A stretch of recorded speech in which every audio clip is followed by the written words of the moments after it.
Greetings. Let's get into part 2 of Whitney Houston's charts, and I'm going to start here with her transition chart. What is a transition chart? It is a chart created at the time or date of someone's passing, and it acts as another birth chart because in science we know that energy can never be destroyed, it can only be transformed. So this is a snapshot of what the person has transitioned onto.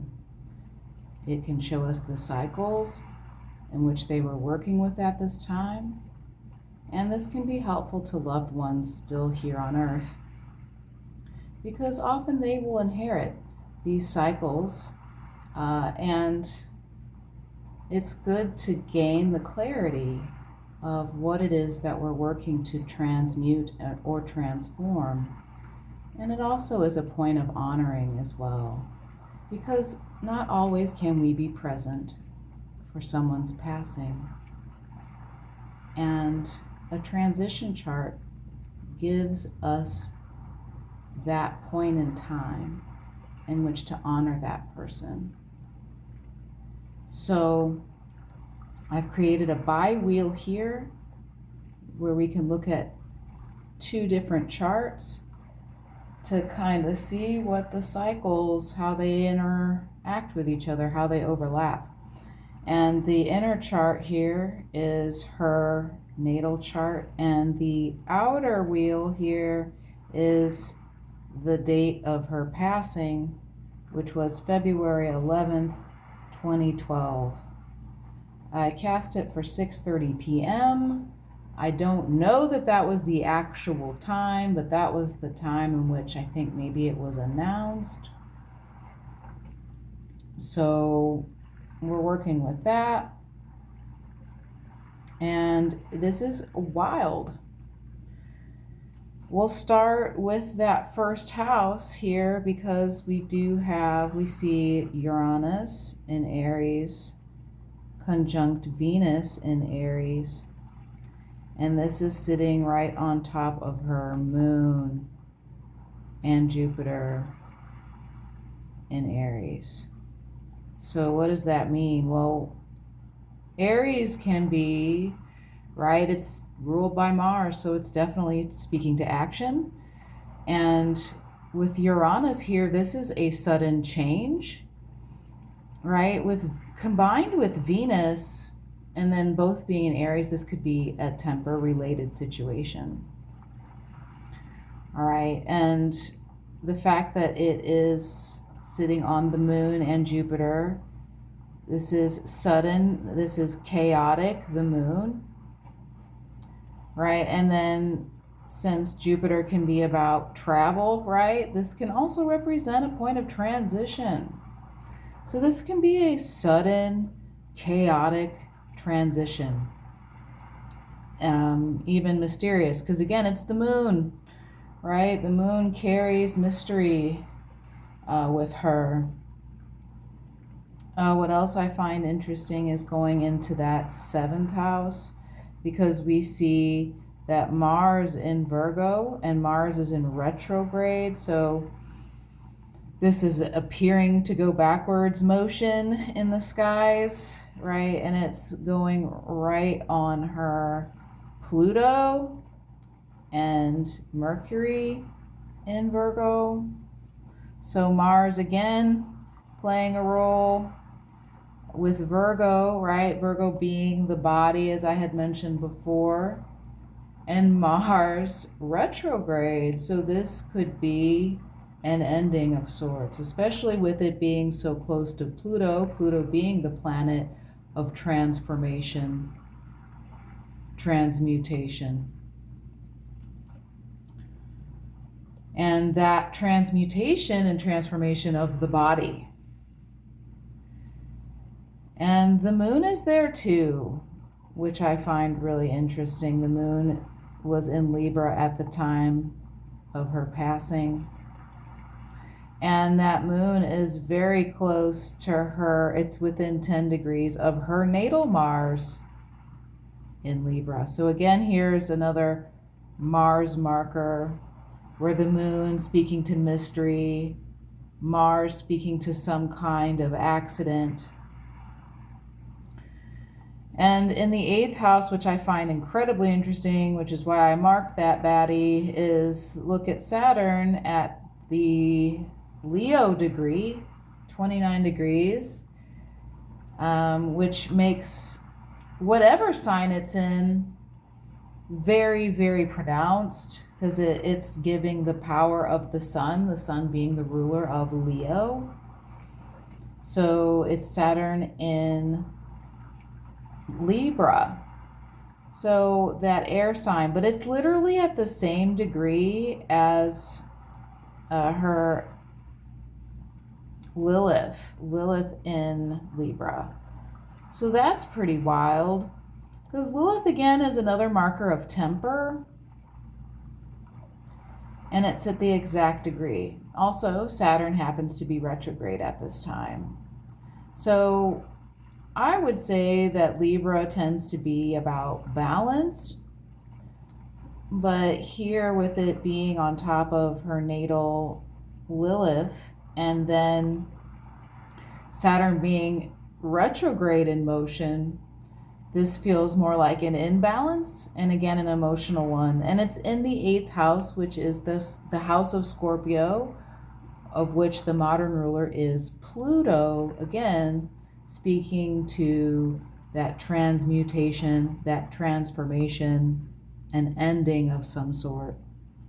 And we also see here that natally she has Neptune here.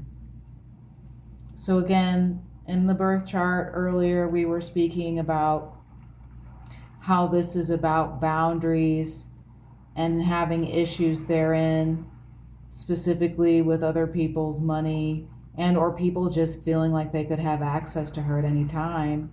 Here in this bi-wheel, this becomes a mystery that, to me, this passing was not so closed case like it keeps getting reported all the time everywhere, where it's speaking to some sort of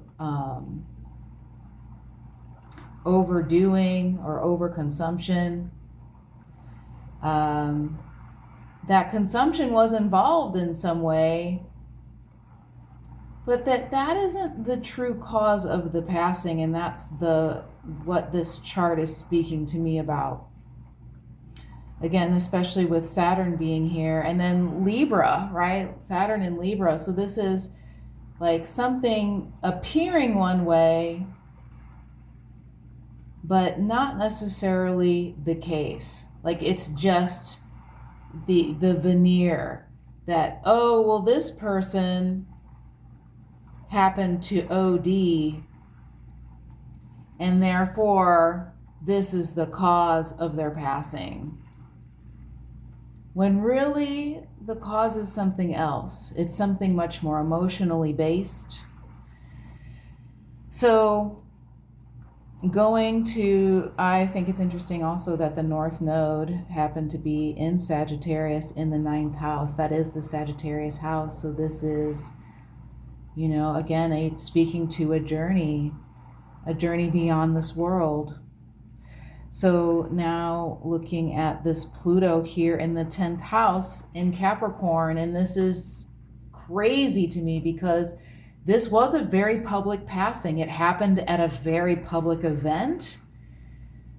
And I still find it strange that the event carried on. Like, I feel as though it should have been canceled, but people and money and appearances. But yeah, that 10th house, right, the Capricorn house, is about appearances. It's about business.